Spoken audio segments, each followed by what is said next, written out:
Hello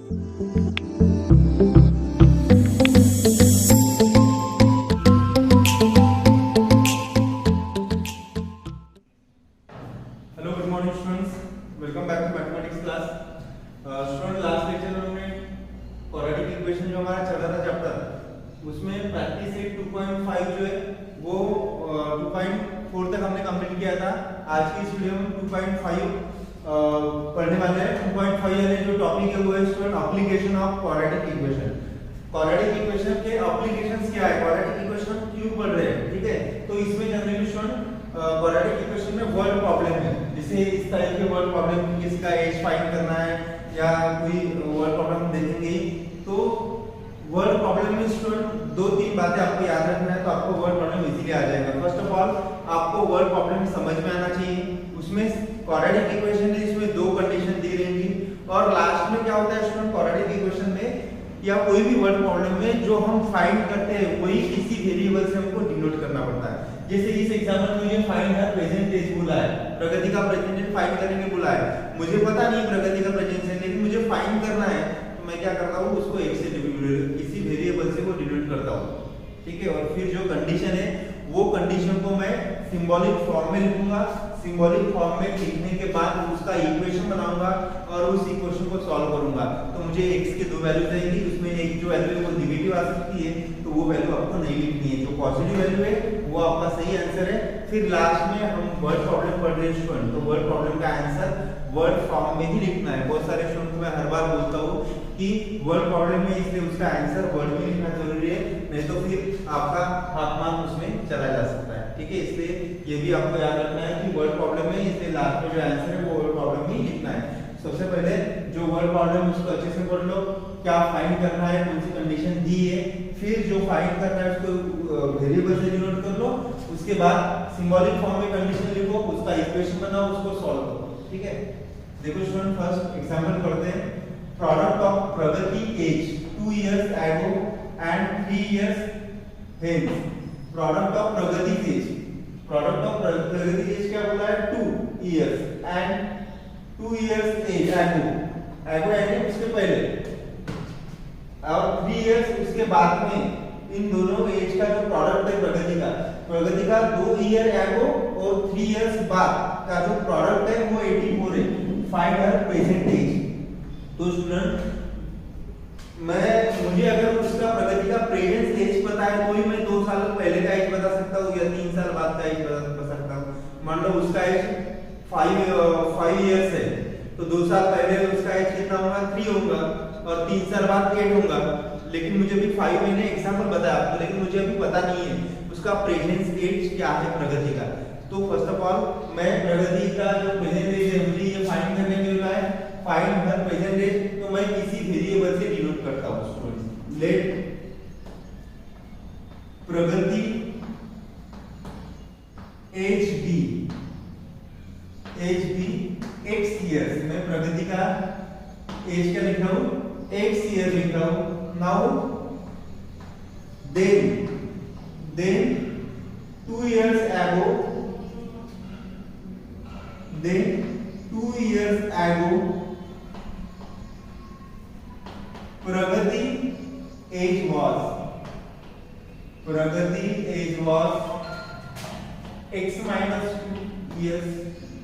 minus क्यों आ गया स्टूडेंट, क्योंकि मैं पहले का एज बोल रहा हूं ना, अगर मैं उसके बाद का नहीं बोल रहा हूं तो फिर प्लस आएगा, ठीक है। इसलिए then 2 years ago Pragati age was x minus 2 years and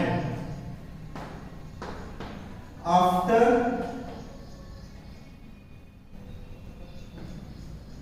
3 years Pragati age will be, after 3 years Pragati age will be x plus 3 years, after 3 years Pragati age will be x plus 3 years and 2 years ago Pragati age will be x minus 2 years। now according to given condition, क्या दिए इसमें मुझे given condition क्या दी है, देखो product of Pragati age according to given condition, product of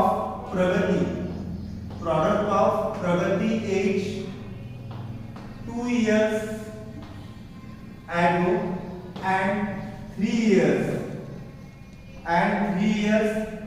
hence is 84. अभी student इसको आपको सिंबॉलिकल फॉर्म में लिखना है. प्रोडक्ट यानी मल्टीप्लिकेशन, बराबर है.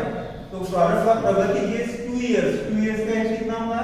x - 2 ये एज एंड 3 इयर्स बाद x + 3 इज यानी इक्वल 84. ये कंडीशन मिली स्टूडेंट मुझे. अभी इसमें से मुझे वैल्यू सॉल्व करके वैल्यू फाइंड करना है. तो मैं इसको ऐसे सॉल्व कर सकता हूं. x * x + 3 - 2 * x + 3 = 84. तो x * x x² + 3x - 2x plus minus 3 to the 6 equal to 84. ये कितना हो गया students? x² 3x - 2x x² 3x - 2x 1x - 6 equal to 84. Therefore x² plus, अभी स्टूडेंट्स इस 84 को भी मैं लेफ्ट हैंड साइड लेके जा रहा हूं. तो x - 6 - 84 equal to 90. Therefore x² plus x minus -6 - 84 minus 90 equal to 0. अभी देखो स्टूडेंट्स, ऐसे दो नंबर फाइंड करने हैं जिसका मल्टीप्लिकेशन 90 आना चाहिए और उसका एडिशन मिडिल टर्म आना चाहिए. तो 10 - 9 लिख सकता हूं. 10 - 9 -90 होता है, उसका एडिशन 1x होता है. Therefore x² plus, अभी यहाँ पे मैं क्या लिखूंगा? 10x - 9x, ये 1x आ रहा है. तो 10x इसके बजाय 10x - 9x - 90 equal to 0. 4 terms है, उसकी पेयर बना लो. तो x plus 10 minus 9 common, x plus 10 equal to 0. Therefore x plus 10 x minus 9 equal to 0. Therefore x plus 10 equal to 0 or x minus 9 equal to 0. Therefore x equal to -10 or x equal to 9. x equal to -10 और x equal to -10, x equal to 9. लेकिन देखो students, अभी x equal to -10 ये सही answer नहीं है, क्योंकि किसी का एज तो भी माइनस नेगेटिव में रहता है क्या? नहीं रहता. एज हमेशा पॉजिटिव में रहता है. तो यहाँ पर लिख दो x is not equal to -10 because age never negative. Therefore x equal to 9 years. अभी ये वर्ड प्रॉब्लम है स्टूडेंट, तो आपको इसका जो आंसर है वर्ड प्रॉब्लम लिखना है. तो प्रेजेंट एज बोला है प्रगति का, तो मैं बोल सकता हूँ therefore present age of Pragati is 9 years. ठीक है स्टूडेंट्स, तो ये होता है हमारा फर्स्ट वर्ड प्रॉब्लम. इसको पॉज करके लिख लो. If you have any doubts regarding this example then you should ask me. Please note down कर लो, उसके बाद हम नेक्स्ट एग्जांपल देखते हैं.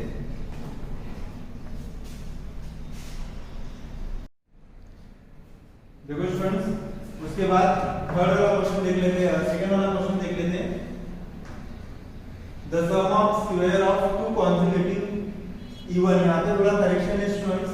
सेकंड क्वेश्चन में यहाँ पे इवन करके नाम दिया है आपको, आप ये लिख लेना. ठीक है, अगर मैं इवन नहीं लिखता हूँ तो उसका आंसर ही नहीं मिलेगा मुझे, इसलिए ये करेक्शन कर लो आप. The sum of square of two consecutive even natural number is 244. Find the numbers. क्या बोला है कि दो कॉन्सेक्यूटिव इवन नेचुरल नंबर है, उसका जो सम ऑफ स्क्वायर है वो 244 आ रहा है. तो मुझे फाइंड द नंबर फाइंड करना है. तो स्टूडेंट मैं क्या कर रहा हूँ, मुझे नंबर पता नहीं है, मैं दो कॉन्सेक्यूटिव फाइंड द नंबर भी बोला है, नंबर्स बोले. तो पहले मुझे दो कॉन्सेक्यूटिव इवन नेचुरल नंबर कौन से है मुझे लिखना पड़ेगा. इवन नेचुरल नंबर बोला है क्योंकि नेचुरल नंबर कभी नेगेटिव नहीं रहते स्टूडेंट्स, तो मुझे पॉजिटिव इवन है कॉन्जुगेटिव टर्म में लिखने पड़ेंगे। लेट टू कॉन्जुगेटिव, कॉन्जुगेटिव यानी क्या होता है एक के बाद एक, ठीक है। Two conjugative even natural number, two conjugative even natural number, two conjugative even natural number be x and x plus 2 respectively. Okay students, let two consecutive even natural number be, numbers दो है ना, numbers be x and x plus 2 respectively, यानी ये first consecutive number है और ये second consecutive number है, ठीक है। now by given condition, कौन सी कंडीशन है स्टूडेंट्स, ये sum of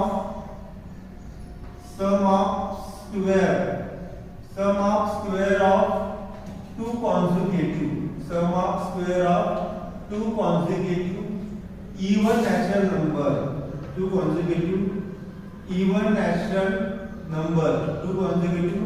even natural number is 244. So therefore sum of square of two consecutive even natural number is 244. तो sum of square of बोला है, तो पहले मुझे इसका सम लिखना पड़ेगा x into x plus 2। अभी देखो sum of square of, यानी मुझे इसका भी स्क्वायर लिखना पड़ेगा, इसका भी स्क्वायर लिखना पड़ेगा। square of two consecutive even natural number is an equal 244। ये मेरा इक्वेशन बन गया स्टूडेंट। अभी इस इक्वेशन को मैं सिंपलीफाई करके क्वाड्रेटिक इक्वेशन मिल जाएगा, उसके फैक्टराइजेशन के फैक्टर्स निकालो, एक नेगेटिव आएगा वो हटा दो, फिर लिख लो। ओके स्टूडेंट, देखो implies x square plus a plus b whole square का formula a square plus 2ab due to the 4x plus 4 equal to 240। देखो स्टूडेंट ये क्या मिलेगा, x square plus x square 2x square plus 4x 4 plus 4 left hand side में लेके जा रहा हूं तो 244 इक्वल टू 0। तो ये क्या मिलेगा मुझे, 2x स्क्वायर प्लस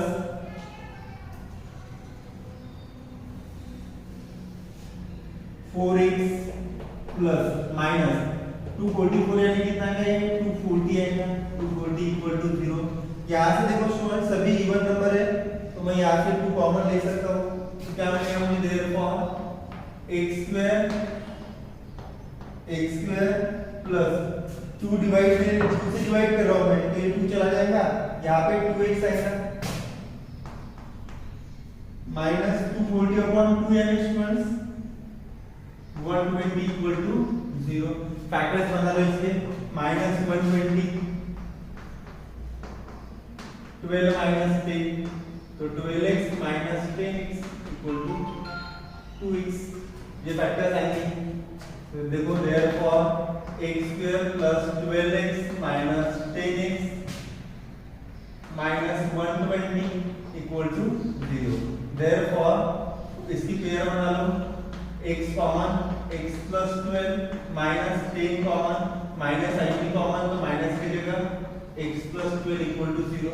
अभी यहाँ पे दो पेयर है स्टूडेंट्स, ठीक है, दो टर्म है, तो यहाँ से ब्रैकेट कॉमन आ रहा है, x प्लस 12 यहाँ पे क्या बचेगा, x minus 10 equal to 0, under write x plus 12 equal to 0 और x minus 12 equal to 0। Therefore x equal to minus 12 और x equal to 12, x equal to minus यहाँ पे स्टूडेंट्स 10 चाहिए, x equal to x minus 10 यहाँ पे x equal to 10 और x equal to minus 10। तो student आप सभी को पता है कि नेचुरल नंबर कभी नेगेटिव नहीं रहते, तो मैं यहाँ पे लिख रहा हूँ x is not equal to minus 12 because natural number no doubt, तो आप समझ लेना कि नंबर है क्या, natural number never negative, therefore x equal to 10, x equal to 10। अभी मुझे फाइंड क्या करना है, टू कॉन्जुगेटिव नेचुरल नंबर, तो x ये फर्स्ट मिल गया मुझे 10 और सेकंड x plus 2 यानी x की वैल्यू 10, तो 10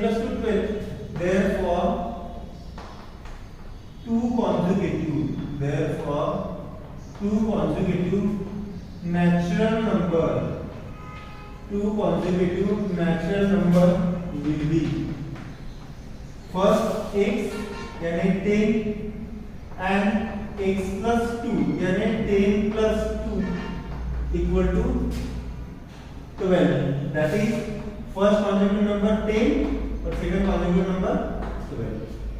ठीक है स्टूडेंट्स, तो हो गया ये हमारा सेकंड वाला एग्जांपल. पॉज करके आप लिख लो इसको, उसके बाद हम नेक्स्ट एग्जांपल देखते हैं, थर्ड वाला एग्जांपल. देखो स्टूडेंट्स, उसके बाद क्वेश्चन नंबर 3 है.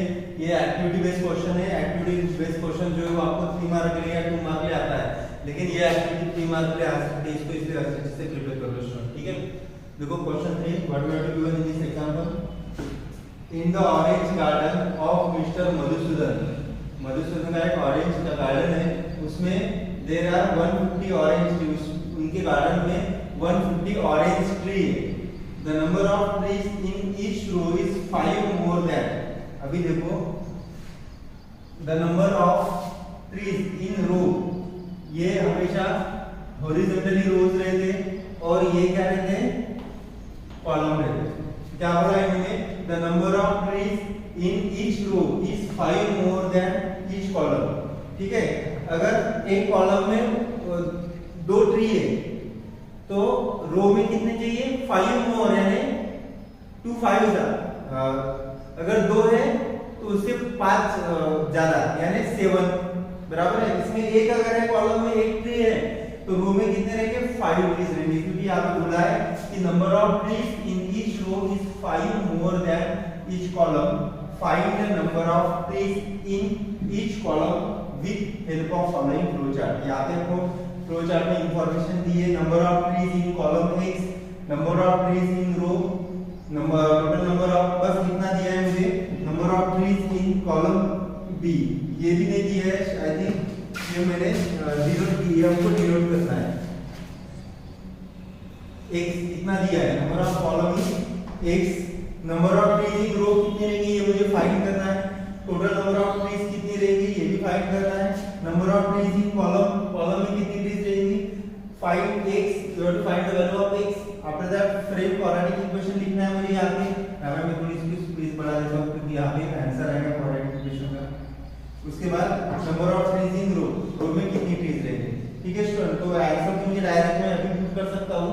ठीक है, बस ये वैल्यू मुझे निकालनी पड़ेगी. तो मैं क्या कर रहा हूँ, इसका कैलकुलेशन राइट हैंड साइड में लिख रहा हूँ और डायरेक्ट लास्ट में आंसर लिखूंगा. ठीक है, तो देखो इसका solution, let the number of trees in column is, let the number of trees,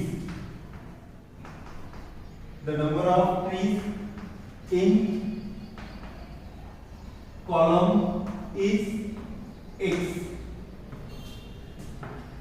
Madhusudan के जो गार्डन में, ऑरेंज गार्डन में कॉलम में कितने ट्रीज रहेंगे, x ट्रीज रहेंगे. The number of column, the number of, let the number of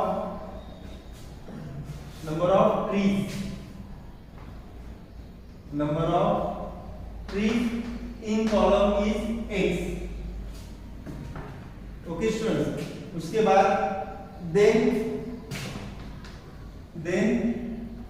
bye given condition, कौन सी कंडीशन दी है स्टूडेंट मुझे, कि number of trees in each row is 5 more than each column. Column में x है तो 5 more then यानी more है plus x plus 5. By given condition the number of trees in row be x plus 5 होगा student. तो total number of trees कितने मिलेंगे, therefore total number of trees is x into x plus 5. Number of trees in column ये मुझे find करना है student, 5x find करना है. ओके, तो कॉलम में कितना है और इसमें कितना है, ये भागता है. देखो ये सीक्वेंस क्या है, ये फर्स्ट सेकंड थर्ड और ये इधर दिया है. तो find the quadratic equation. Therefore the quadratic equation is x into x plus 5 equal to 150। 150 क्यों लिखे है? क्योंकि मधुसूदन के जो गार्डन है ऑरेंज गार्डन, उसमें टोटल फीट्स कितनी है, टोटल ट्रीज कितनी है 150 ऑरेंज ट्रीज। इसको सॉल्व कर लो, ये आएगा x square plus 5x, left hand side में माइनस 150, तो x स्क्वायर माइनस 15 यानी कितना होता है दुश्मन 15 टेन जा बराबर है, तो 15 minus 15x minus 10x minus 150 equal to 0। Pair बना लो इसकी students, therefore x plus 15 minus 10 common minus 90 common, x plus 15 equal to 0। Therefore x plus 15 x minus 10 equal to 0। Therefore x plus 15 equal to 0 और x minus 10 equal to 0। Therefore x equal to minus 15 और x equal to 10। तो students trees जो numbers है वो कभी negative नहीं रहते, -2 trees -4 trees possible नहीं है, बराबर है। तो यहाँ पे मैं लिखता हूँ, तो यहाँ पे सॉल्व कर रहा हूँ, x is not equal to -15 because trees never negative. Therefore x equal to कितना आ गया स्टूडेंट 10 आ गया। x क्या था हमारा, x था number of trees in column, therefore number of trees in column b 10 और number of trees in row कितना होगा student, therefore number of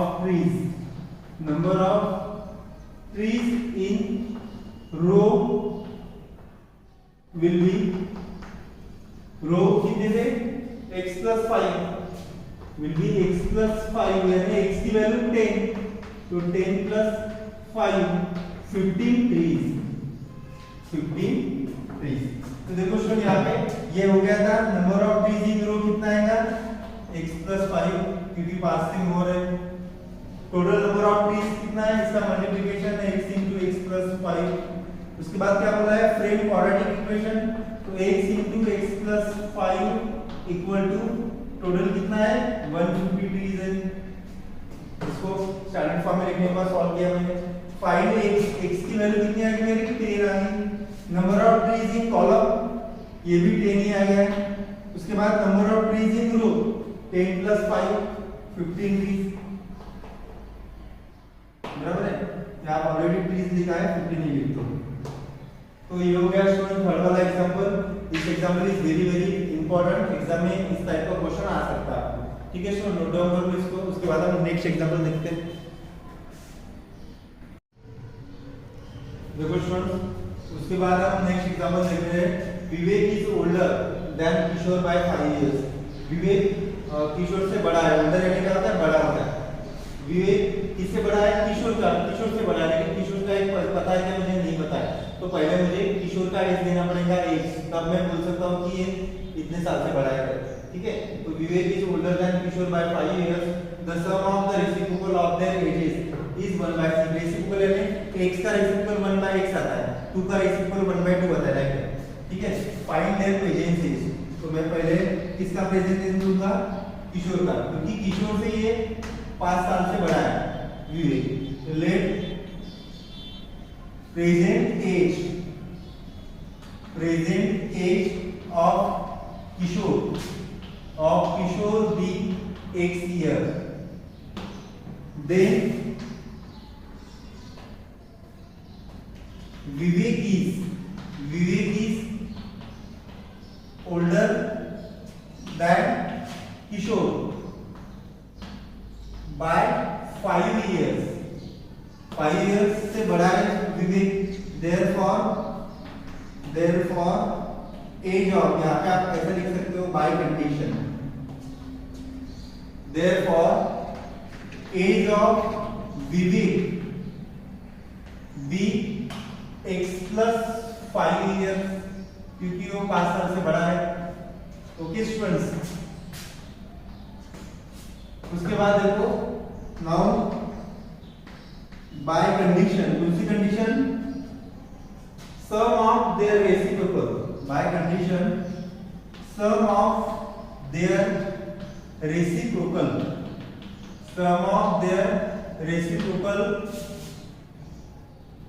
edges, reciprocal ages is 1/6। इसको मैं ये कंडीशन को स्टूडेंट मैं वर्ड के फॉर्म में लिख रहा हूँ, सिंबॉलिक फॉर्म में लिख रहा हूँ, सॉरी सिंबॉलिक फॉर्म में लिख रहा हूँ। तो सम ऑफ देयर एजेस, x का रेसिप्रोकल कितना आता है 1/x आता है, और x + 5 का रेसिप्रोकल 1 ऑफ x + 5। Sum of their ages बोला है इसलिए प्लस इज एन इक्वल 1/6। इसको सॉल्व कर लो स्टूडेंट, तो cross multiplication x + 5 + x upon x into x + 5 equal to 1/6। तो ये कितना मिलेगा स्टूडेंट मुझे, देखो यहाँ पे x + x 2x + 5 upon x into x x² + 5x equal to 1/6। Cross multiplication कर लो, 6 into 2x + 5 इक्वल टू इसका मल्टीप्लिकेशन x² + 5x।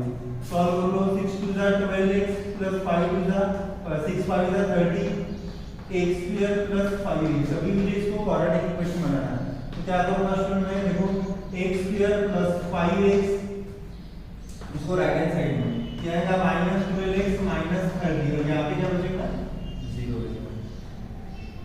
तो therefore x² 5x - 12x - 7x - 30 equal to 0। Therefore x² - 10x + 3x - 30 equal to 0। इसके factors -30 के -10 3 + 3, ठीक है ना student. तो 4 टर्म में इसकी पेयर बना लो, Therefore x common x - 10 + 3 common x - 10 equal to 0। Therefore x - 10 common x + 3 बचेगा equal to 0। Therefore can I write x - 10 equal to 0 और x + 3 equal to 0। Therefore x equal to 10 और x equal to -3। बताओ student अभी कौन सा answer सही है? ये गलत है, क्योंकि एज कभी नेगेटिव रहता है क्या? नहीं रहता है, इसलिए मैंने लिख रहा हूँ therefore x is equal to -3 is not equal to -3 because age never negative,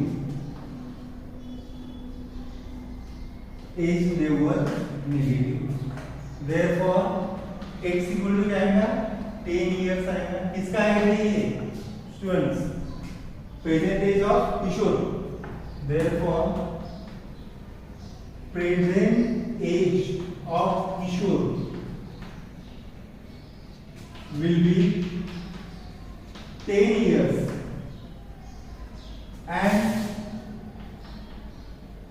and present age of Vivek will be, वो 5 से बड़ा 5 साल से बड़ा था ना इसलिए बराबर है, will be x + 5 equal to x की वैल्यू 10 + 5 यानी will be 15 years, will be 15 years। Okay students, तो नोट डाउन करो इस एग्जांपल को, ठीक है। सिंपल एग्जांपल है, लेकिन ये एग्जांपल इंपॉर्टेंट है क्योंकि ऑलरेडी क्वाड्रेटिक इक्वेशन जो वेटेज है वो 10 मार्क 12 मार्क का है। लिख लो इसको, उसके बाद एक और एक एग्जांपल देखते हैं। देखो स्टूडेंट्स, उसके बाद हम फिफ्थ वाला क्वेश्चन देख लेते हैं। Suyash scored 10 mark more in second test than in the first। तो फर्स्ट यूनिट टेस्ट से 10 मार्क ज्यादा ले रहा है स्टूडेंट सेकंड यूनिट टेस्ट में। 5 times the score of second unit test, second test is same as is an equal is same as square of the score in first test। Find the score is same as, इसका meaning होता है student equal, ठीक है। 5 times the score of second test, second देखो 2 unit test है तो first unit test से 10 mark ज्यादा है सेकंड यूनिट टेस्ट में सुयश को। अभी क्या बोला है 5 times the score of second unit test, second unit test का स्कोर कितना है 5 टाइम्स ज्यादा है, वो किससे इक्वल है एज सेम एज, वो किससे इक्वल है square of first score in first unit test. ठीक है, find the score of first unit test. Example समझ में आ गया? देखो अभी मैं कैसे लिखता हूं, मुझे फाइंड क्या करना है फर्स्ट टेस्ट, तो यहां पे मैं लिख रहा हूं लेट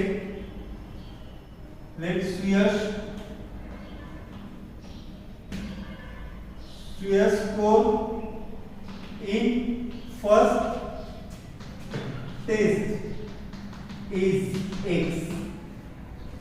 क्या लिख रहा हूं मैं, लेट फर्स्ट यूनिट टेस्ट में Suyas का जो स्कोर है वो x है, then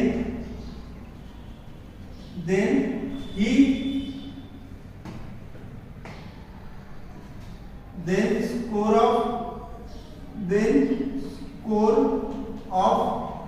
second unit test B क्या होगा स्टूडेंट, 10 मार्क्स मोर है ना सेकंड टेस्ट में, then score of second unit test B x plus 10। Now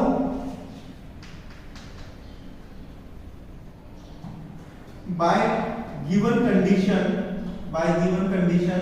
क्या बोला है 5 times the score of second test is same as equal is same as square of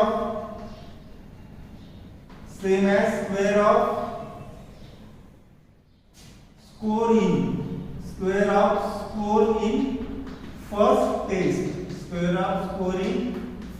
test, that is इसको symbolically form में लिख दो student, 5 times score of second unit test, कितना है second test x plus 10 है, is an equal square of score in first test में score कितना answer किया मैंने x किया, जाएगा x square.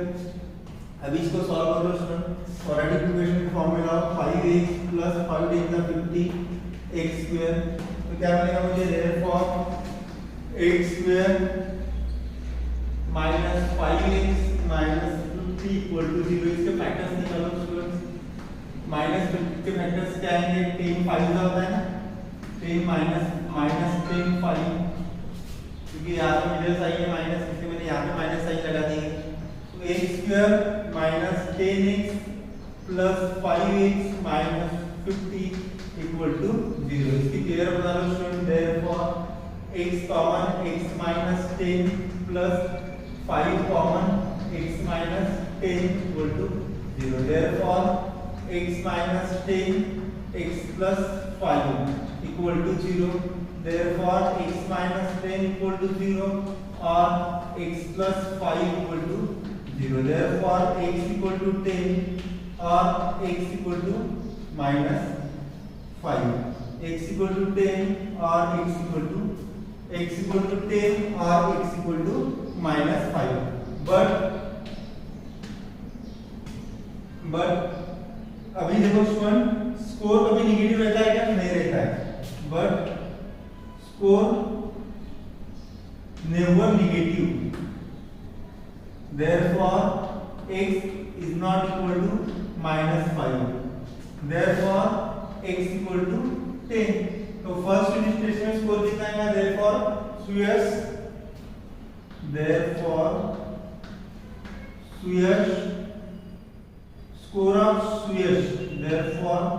score of Suyas in first unit test B x equal to 10। कितना रहेगा, x equal to 10 रहेगा। ओके स्टूडेंट्स, 10 स्कोर है इसलिए यहाँ पे आएगा 10 मार्क्स लिख सकते हो आप। तो ये हो गया फिफ्थ वाला क्वेश्चन। उसके साथ आज का वीडियो ये स्टॉप कर लेते हैं हम। उसके बाद नेक्स्ट वीडियो में जो बाकी रिमेनिंग एग्जाम्पल है क्वेश्चन नंबर 6 7 8 9 10 वो एग्जाम्पल हम देख लेंगे, तो फिर ये जो प्रैक्टिस सेट है वो खत्म हो जाएगी। प्लीज इसको आप नोट डाउन करके रखो।